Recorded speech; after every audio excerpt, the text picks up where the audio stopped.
have come here to chew bubblegum and kick ass. And I'm all out of bubblegum. You know, that's what the Wink Attack is going to do. This is Tim. This is your Giant Straight Talk, powered by Online Big Blue LLC. Want to talk about the defense. Want to talk about 3 and out.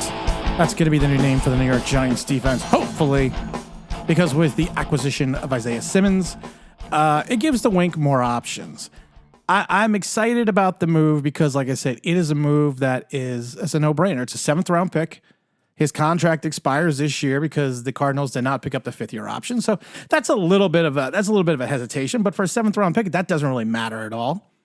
He is a guy that played in the slot something like 46% of the times last year, so he's good at coverage. He is another off-the-ball linebacker with some speed, because we all know we love speed, because we have to get back to...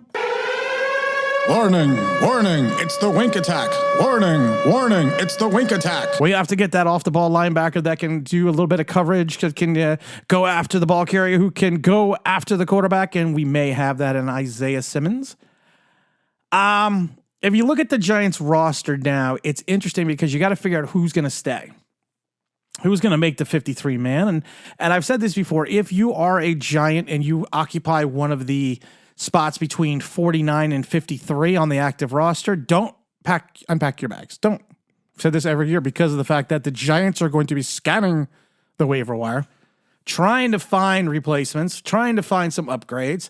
And there could be, I think there could be quite a, not turmoil, but there could be quite a bit of movement this year with teams, especially the fact that since cut down day is 1 day now. And you have to look at the way the Giants are constructed and the way the Giants are built. So if we go through this positionally, you already know that Dexter Lawrence is on the team. You got Nacho on the team. I think Jordan Riley makes the team, along with Leonard Williams and A'Shawn Robinson. Now, you're going to be carrying basically 5 defensive tackles. Well, I know they're listed also as nose tackles, but you're basically going to be carrying 5 different defensive tackles. And then I think if you're going to take your look at your defensive ends, I still think, Azeez Ojulari is going to make the team. Ward's going to make the team. Kayvon Thibodeau, of course, is going to make the team. It's funny. I think O'Shane is going to make the team just from his athletic ability alone. I'm not 100% sure I'm in favor of that. Bobby Okereke is going to be here. It looks like in some ways McFadden has won the job over Beavers. That could switch at any point in time. So you figure both Beavers and McFadden's going to make the team. Will Carter Coughlin? It's interesting. We keep getting Carter Coughlin sightings. He's a good special teamer as well. But is he going to offer anything in that linebacker position, especially since the fact that Isaiah Simmons is going to be on this team? So you got to look at the odd men out like Carter Coughlin, Fox, Johnson, Cam Brown. You got to look at Ray Wilburn as the odd men out in that quasi linebacker safety role. At the corners, you're going to go with Adoree'. The Hawkins III made the team. Banks is going to be the starter. You're going to have Holmes probably in the nickel by default. I don't think they're 100% ready to trust Cordell Flott in that nickel position.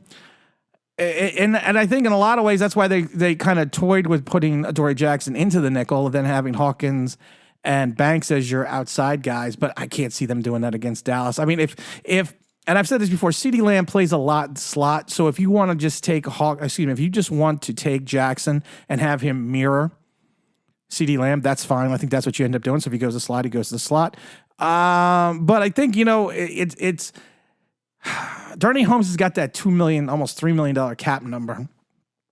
And I think Cordell Flott could to play the position as well. And I think Zion Gilbert could back him up as well.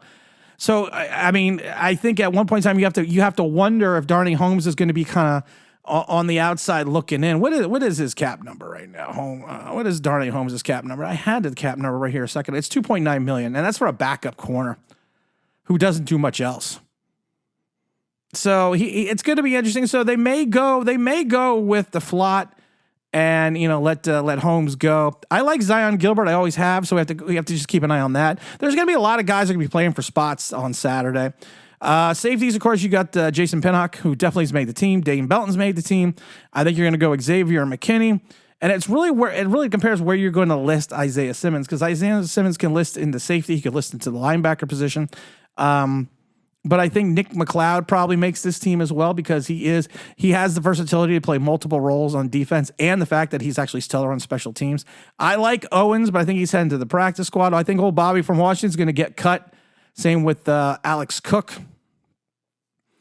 So if you look at your starting if you look at your starting 11, you got Lawrence, Williams, Azeez Ojulari, Kayvon Thibodeau, Bobby Okereke, McFadden, Jackson, Banks. Maybe, like I said, between Holmes and Flott and Jason and Xavier McKinney. It's not a bad starting defense. I mean, I would like to see, I know we are ranked number 1 in reference to the run stopping defense on the interior line, but Dexter and Leonard got ripped up last year. They allowed guys to get into the second level. And the only problem was we didn't have a linebacker, such as, so we're just going to call him Mr. Pokemon. Mr. Pokemon wasn't available, Blake Martinez. So when they hit that second level, it was, it was lights out sometimes, and not in a good way. But with Nacho and Ashawn, I think you have a good quality rotation, kind of like the Eagles have with their rotation with their defensive line. So I think you're going to be moving those guys in and out. I'm a little worried still about the defensive ends.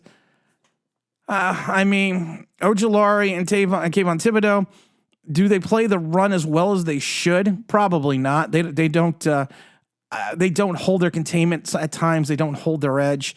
And the problem is when you don't have a quality outside linebacker who can help with that, that you do get exposed at times. And I think you're going to rely more on Azeez and Kayvon Thibodeau to rush. And O'Shane Ximines, like I said, is more of a special teams guy who can generate some rush. Ward is now becoming not a specialist, but he's becoming a spot guy. So you're not going to see him probably as much as you did last year. So, I mean, I think the Giants look to upgrade the linebacker position, once the final cut comes here. I think they're going to look at that because it's going to be interesting. I still foresee the big nickel. And I've talked this many times before, and now I see it even more because technically you could have Xavier McKinney, Jason, and Isaiah Simmons all out in the field at the same time in a nickel type package. And you can even throw Dane Belton on there. We've done it we've done it for years. It's nothing new. Talked about how we went back to what 2011 was doing, and we're doing the same thing. Because if you go back and listen to some of the things that Isaiah Simmons has said in Arizona, he kind of prefers to play the safety position. Not that I'm saying he can't play or he's not willing to play the linebacker position, but he kind of prefers playing the safety position, he said. And a lot of times it's about the player's comfort level in reference to where the coaching staff puts them, because a lot of times if you have not a player that's disgruntled about playing position, but lacks the authority to play the position, lacks not the will, because that's a bad word, lacks the, sometimes when you do something in life, even if you don't do it well, sometimes you do it better because of the fact that you're enthusiastic about doing it. So hopefully the enthusiasm is going to be there for Isaiah Simmons because of the fact that he's playing for a contract. At the end of the day, that's what he's doing. And I kind of think about it. Same thing with Xavier McKinney. Xavier McKinney's playing for a contract as well.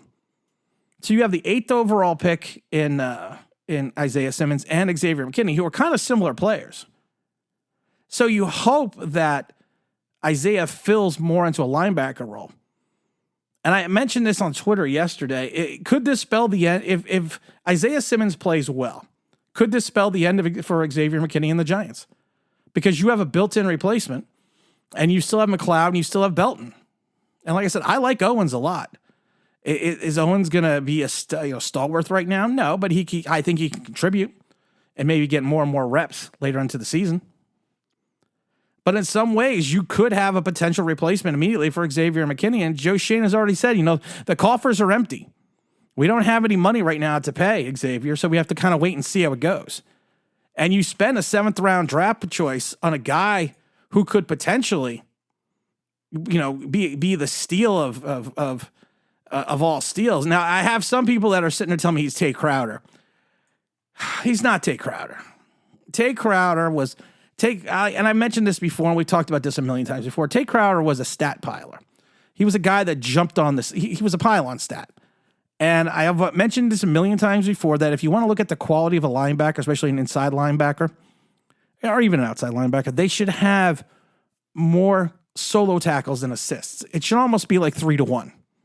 Because that means they are creating the point of contact. If you look at the big season that Tay Crowder had, I think he had like 30 more assists than he did solo tackles, which was telling me he was not at the point of attack. Which it tells me about Isaiah Simmons is if you take a look at his stats, he's always at the point of the attack. He's got to be Warning, warning, it's the wink attack. Warning, warning, it's the wink attack. He's got to be put in positionally for the wink attack. That's what he's going to learn that. He's going to learn the system. He's going to get a crash course on this. But he's definitely not a Tate Crowder. He's not. I mean, he is so much more of a player than Tate Crowder ever was. So, I mean, at the end of the day, like I said, you're only going to give up a 7th rounder if he flames out. He's a guy that was a top 10 pick. He's only 25.